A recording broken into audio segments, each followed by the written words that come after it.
Welcome back to the Kevin Wilson Show. Coach, now the team goes on the road for, in some ways, the first true road game as you head to Denton, Texas to take on North Texas. And Texas, you know, a land of a lot of high school talent, so they're going to be ready to play, and they've taken on some tough competition already. They've played three really good football teams. Florida International off to an undefeated start at 3-0, played Houston and Alabama. And so they've played some, they're well tested. This is their second game in a brand new facility. I had a chance, and having recruited and been through that area the last couple of years, to watch a beautiful facility built right down the interstate heading into Dallas and Denton. Coach McCarney's got a great background coming from Florida, but did a phenomenal job at Iowa State. So he, much like ourselves, game 3 getting started. And this is their last conference game, and I'm sure they're going to be very disappointed where they're at. Put forth a great effort. They've looked salty, but have been against some stout competition. We'll need to have a great week to go get a good road win. How nice is it to head into practice coming off a win, confidence-wise, to go into that first true road test? Well, and it is our first true road test. Even though we did play at Lucas Oil, I treat it like a home game as far as travel, hotels, and whatnot. So it's our first time, really getting on buses, getting on a plane, staying in a different hotel, and whatnot. Confidence-wise, we're still a young team looking for confidence, yearning for confidence, gaining on it.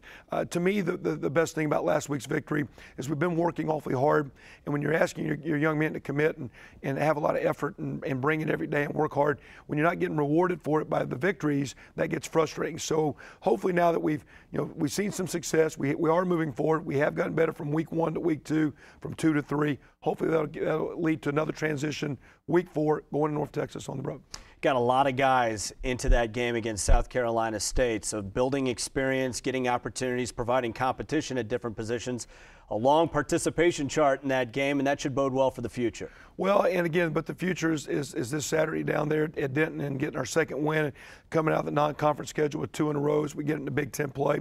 Our deal is to do as best we can and try to, we're trying to build games to win this week and get the next one. So we're not looking at the future. The future is Monday through Friday into this Saturday's game. A lot of young guys playing, a lot of young guys on special teams. We'll keep playing those guys. Hopefully that's going to increase the competition, get some of our old guys, and I'm not disappointed with, but I think they need to be bringing more to the table. So we'll see how the response is of the old guys as we move forward. Well, a couple quick words on Ed Wright Baker. He went 21 of 27 in that last game, and kind of an underrated performance.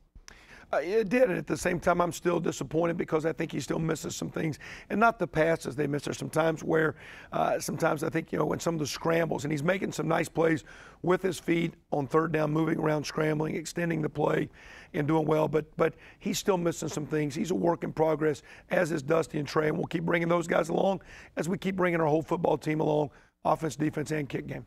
That wraps up our Q&A with the head coach. We're going to go to commercial. When we come back, we'll go behind the scenes with play-by-play man Don Fisher on The Kevin Wilson Show. Welcome back to The Kevin Wilson Show. In life, there are 3 guarantees: death, taxes, and Don Fisher, the voice of the Hoosiers, will be named Indiana Sportscaster of the Year. Let's go behind the scenes with Don right now. Don, you've been at this some time. How many times have you won Indiana Sports Broadcaster of the Year? Well, I guess my total's now up to 25. Been very fortunate. When you're the exclusive voice of the Hoosiers for 39 years now, you ought to be able to put 1 or 2 of those in the coffer. And the fact that you get that exposure more so than anybody else pretty much in the state outside of the professional teams gives you a decided advantage. So. But my colleagues have all been very kind to me throughout the years, and I've had a lot of help along the way. Speaking of help, you've got a great team that's been in place for quite a while. Joe Smith has been by your side for several years. Mark Antonetti, your engineer, and then Buck Seward now on color commentary. It's a great group. It really is. These guys do a great job. They work very hard at it. They take it very conscientiously. All these guys have been around a long time. That's a big part of it too. You feel comfortable with that particular group, and they do a great job. For a game day, what kind of preparation do you do in order to get ready for your call? Well, I try to get here about 3 hours before kickoff, maybe 4 occasionally. Just depends on what you've got to do.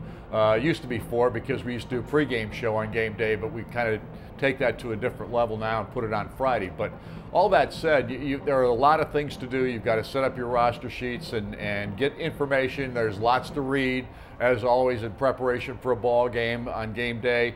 And the other thing that you try to do is get familiar with the teams on the field. Obviously, I'm pretty familiar with Indiana, but that team coming in, you've really not seen play other than the previous years. In fact, like today, we haven't seen this team ever before. So when they're out there in the field, you try to get familiar with those numbers, with the players running around, kind of get a feel for what they look like. So you try to get familiar with that particular group, and that's a big part of getting ready for a broadcast. Literally thousands of Hoosier fans have been listening to you for years, but I don't think they know what instrument you use in order to broadcast. A lot of people utilize the headsets with the microphone that wraps around, but you go a little old school that way. I've gone back and forth, but most of my career I've used a straight handheld 635 microphone. I like that better. I use actually a set of Radio Shack headphones. You know, they're small and they don't encumber my head. I don't like stuff wrapped around my ears, so I really do go old school. In fact, I used to not use headphones at all. I had the old hand up to the ear trick, which I love to do. I feel more comfortable doing that than anything else, and I also like it better. I feel like I can hear myself, and I think I do a better broadcast that way, but it's not practical these days. And of course, as high up as we are in so many of the stadiums, you have to use binoculars a lot. So if you've got to do that, it's pretty difficult to have your hand over your ear.